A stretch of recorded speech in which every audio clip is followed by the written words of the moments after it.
For centuries, history has remembered the names of great conquerors: Alexander the Great, Julius Caesar, Napoleon. But hidden between the pages of history was a man so feared on the battlefield that entire empires struggled to stop him. A commander who never lost a single battle.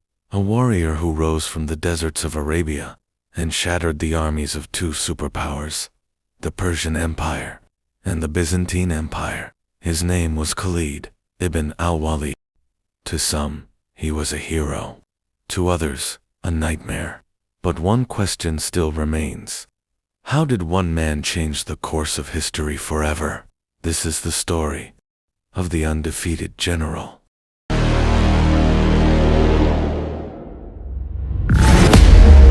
Khalid ibn Al Walid was not born a hero. He became one. Born in Mecca around 592 CE, Khalid grew up among the powerful warriors of the Quraysh tribe.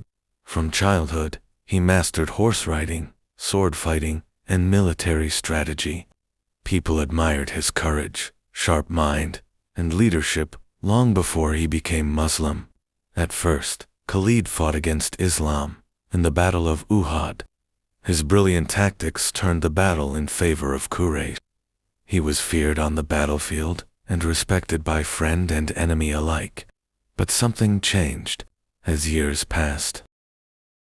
And unity of Islam. Eventually, he traveled to meet Prophet Muhammad and accepted Islam. The Prophet welcomed him warmly and called him a sword from the swords of Allah. From that moment, history changed forever. On the quiet desert plains, near the borders of the Levant, only 3,000 men stood facing an army that seemed endless. The wind carried the dust of galloping horses, and the clash of armor echoed across the battlefield. Before the Muslims stood the Byzantine forces and their allies, their banners covering the horizon as if the earth itself had turned into an army. At that moment, everyone realized this would not be an ordinary battle.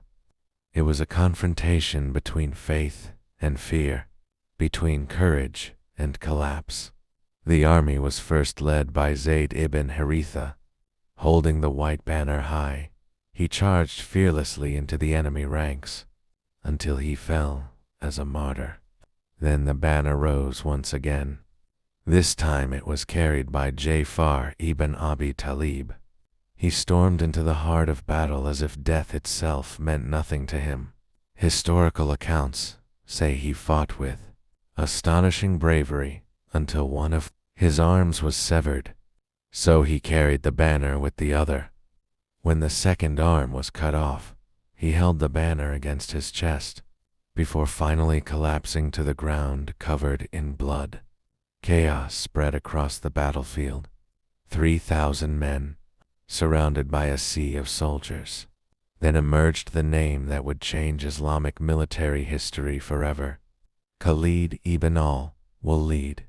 Victory was no longer the goal. Saving the army from annihilation was. Khalid surveyed the battlefield with the eyes of a military genius, and during the night, he began executing a daring plan. He rearranged the army's positions. The right flank became the left. The front lines switched places with the rear. At sunrise, the Byzantines believed massive reinforcements had arrived. Then Khalid launched swift cavalry attacks, striking and retreating, attacking from multiple directions, spreading confusion and fear throughout the enemy ranks. The Byzantines hesitated. Had a new army arrived from Medina? Was this only the beginning of a much larger force? Amid the confusion, Khalid successfully withdrew the Muslim army from the jaws of death. The Muslims did not return defeated. They returned with an army that had survived what could have been total destruction. And from that day on, Khalid ibn Al Walid carried a title no one before him had ever held: the Drawn Sword of God. After the Battle of Mu'tah, the Muslim army returned to Medina, but something felt different this time. People were no longer talking only about the battle itself. They were talking about the man who had led an entire army out of the jaws of death, Khalid ibn Al Walid. From that moment on, Khalid's name began spreading rapidly across Arabia, a commander who never hesitated, never feared, and could see what others could not in the heart of battle. But while the Islamic State continued to grow, a far greater storm was approaching on the horizon. After the death of Muhammad, the Arabian Peninsula was shaken completely. Tribes rebelled, leaders declared defiance, and armies began marching in every direction. For the first time, the Islamic State seemed close to collapse. Then one name emerged from the chaos: Musaylima, a man who claimed prophethood and gathered tens of thousands of warriors around him, and his intentions were clear: war. The early battles against Musaylima's forces were brutal. Many fighters fell, and soon terrifying rumors spread everywhere. Musaylima's army cannot be stopped. That was when Khalid ibn Al Walid was called once again. He entered the camp calmly, but everyone understood what his arrival meant. If Khalid had arrived, then the next battle would be unlike any before it. He stood before his exhausted and frightened soldiers, looking into the eyes of men who knew they were about to face death. Then he spoke words that breathed life back into the army. And at dawn the next morning, one of the bloodiest battles in Islamic history began. Battle of Yamama. The earth trembled beneath thousands of marching warriors. Swords clashed. Dust swallowed the sky. And within the first hours, the Muslim army began to fall back.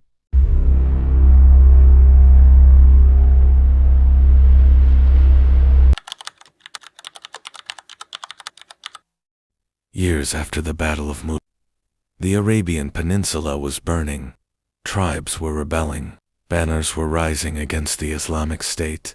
Chaos was spreading everywhere.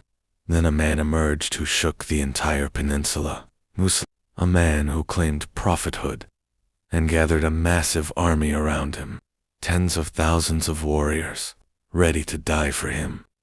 Soon, terrifying reports began reaching Medina. Musaylima's army crushes everyone in its path. The Islamic State was facing its greatest threat since its foundation, and that was when the man whose name was becoming a legend was summoned once again, Khalid ibn Al Walid. Khalid entered the camp calmly, but the exhausted faces around him understood what his arrival meant. If Khalid had arrived, then the real war was about to begin. On the night before the battle, silence covered the Muslim camp. Some soldiers prayed, others sharpened their swords, and some stared into the sky, as if they already knew dawn might be the last morning of their lives. Meanwhile, on the other side, Musaylima's army looked like a storm. Thousands of warriors, war cries echoing through the darkness, and confidence filling every corner of the camp. Then, with the first light of dawn, the Battle of Yamama began. The armies collided with terrifying force. Swords flashed beneath the sun, spears tore through the ranks, and dust swallowed the sky until daylight itself nearly disappeared. Then disaster struck. Musaylima's forces surged forward with overwhelming power, and the Muslim army began to fall back. Many men fell. Some lines broke apart, and for one brief moment, defeat seemed inevitable. Even Khalid realized the army was nearing collapse. And then, everything changed. Khalid shouted at the top of his voice through the chaos, "Separate yourselves and regroup." Then, under a storm of swords and spears, he began reorganizing the army. The soldiers returned to their positions. The lines regained their balance. Then Khalid ordered the attack, an assault whose goal was not only victory, but survival itself. The Muslims charged once more into Musaylima's army. Savage combat, men falling by the dozens, and the sound of steel never stopping, until the battle turned into a massacre inside what would later be known as the Garden of Death. And there, amid blood and dust, Musaylima's army finally collapsed. One of the fiercest and most dangerous battles in Islamic history had come to an end, but victory came at a terrible cost. Many memorizers of the Quran were killed that day, so many that Muslims feared parts of the Quran could be lost with their deaths. As for Khalid ibn Al Walid, he emerged from Yamama with a name that terrified his enemies more than ever before, the man who entered impossible battles and walked out victorious.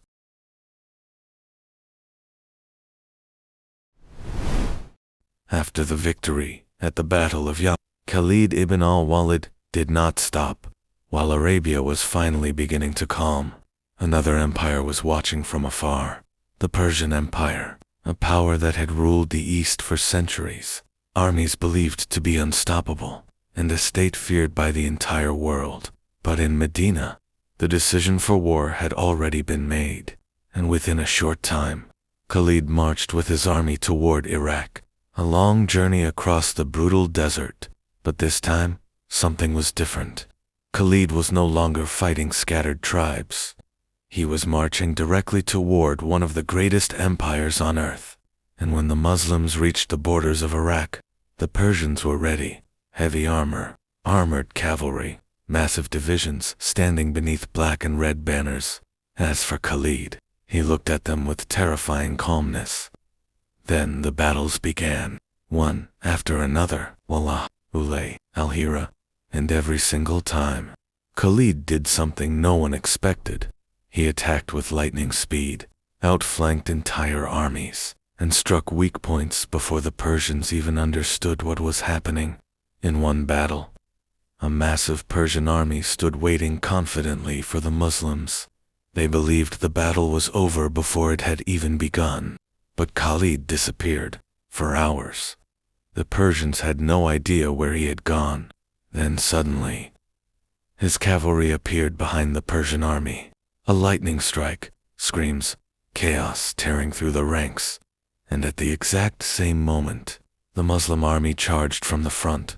The Persians suddenly found themselves completely surrounded, and the result was disaster.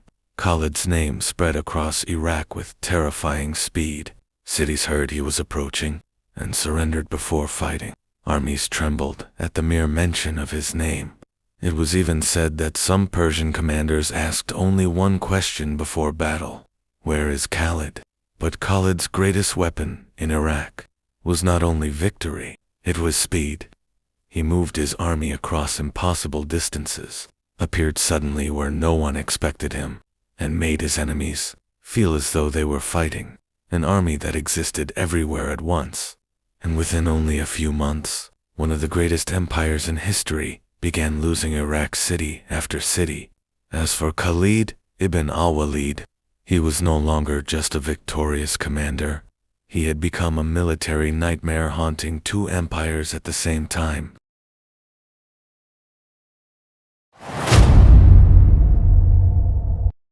After a series of victories in Iraq, an urgent message reached Khalid ibn Al Walid. The Byzantines were gathering their armies in the Levant, and Khalid had to move immediately. But the problem was obvious. The distance was enormous. The usual roads were far too long, and if he took them, he would arrive too late. Then Khalid made a decision that sounded almost insane.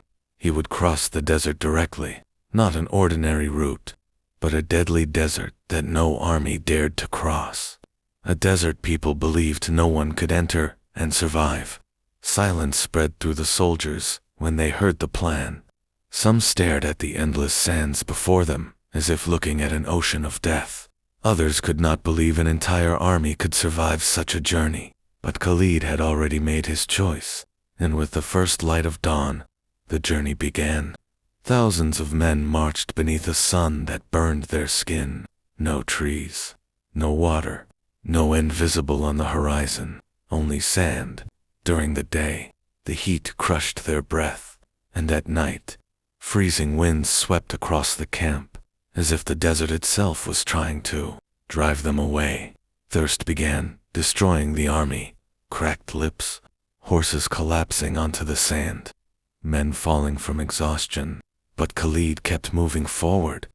He knew retreat meant death, and that reaching the Levant would change the course of the war completely.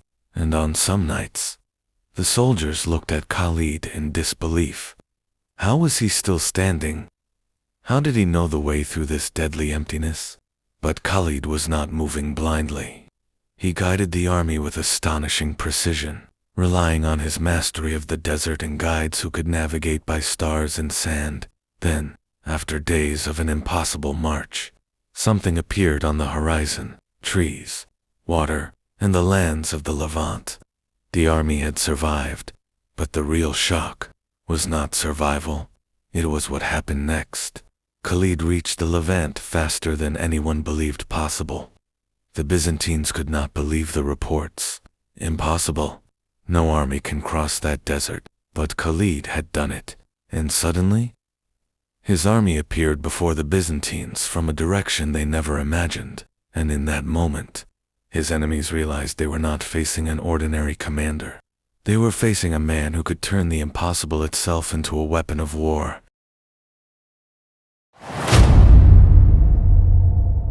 The year was 636 AD. The Byzantine Empire gathered, a force so vast that the earth itself seemed to shake beneath their march. Tens of thousands of armored soldiers, war drums echoing across the valleys, banners covering the horizon like storm clouds, and standing against them was a Muslim army, exhausted from endless battles, outnumbered many times over. At its center stood one man, Khalid ibn Al Walid, the commander the Byzantines feared more than an entire army, the sword of Allah. The battlefield was the Valley of Yarmouk, a land of burning winds, steep cliffs, and endless dust. One mistake here meant annihilation. For 6 days, the armies collided like two worlds crashing into each other. The Byzantines attacked in massive waves, hoping to crush the Muslims through sheer numbers. Their cavalry thundered forward. Arrows darkened the sky. The screams of men and horses filled the air, but Khalid moved across the battlefield like a shadow. Every time a section weakened, he appeared. Every time the lines began to break, he reorganized the army in moments. Fast, precise, unpredictable. He transformed scattered fighters into a machine of war. Then came the final day. Before sunrise, Khalid launched a strategy that would change history forever. He struck the Byzantine flanks with lightning-fast cavalry attacks, cutting communication between their divisions. Panic spread through their ranks. The giant army that came to destroy the Muslims began collapsing from within. Dust storms blinded soldiers. Men fell into the ravines of Yarmouk. Commanders lost control. Fear replaced discipline. And then, the impossible happened. The Byzantine army broke. What began as a battle became a catastrophe. Thousands fled. Thousands more were trapped against the cliffs. The empire that once ruled the East had suffered one of the greatest defeats in its history. And from the smoke of Yarmouk, a new power emerged. The road to Syria was now open. Then came Damascus, Jerusalem, and beyond. One battle did not just change the fate of an army, it changed the fate of the world forever.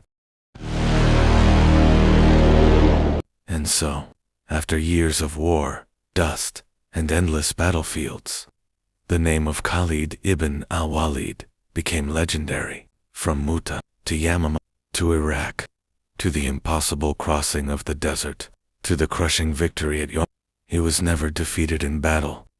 Empires feared his arrival. Armies collapsed at the sound of his name. But in the end, the man who survived countless battles, who walked through storms of swords and arrows, did not die on a battlefield. Khalid ibn Al Walid died in his bed, and it is said that before his death, he looked at his body, covered with scars, and said with sadness, "There is no space on my body without a wound from a sword, spear, or arrow. Yet here I am, dying in my bed like an old camel." Then he said, "May the eyes of cowards never sleep." But history would never forget him, because some men win battles, and others change the course of history itself. And Khalid ibn Al Walid was one of those men.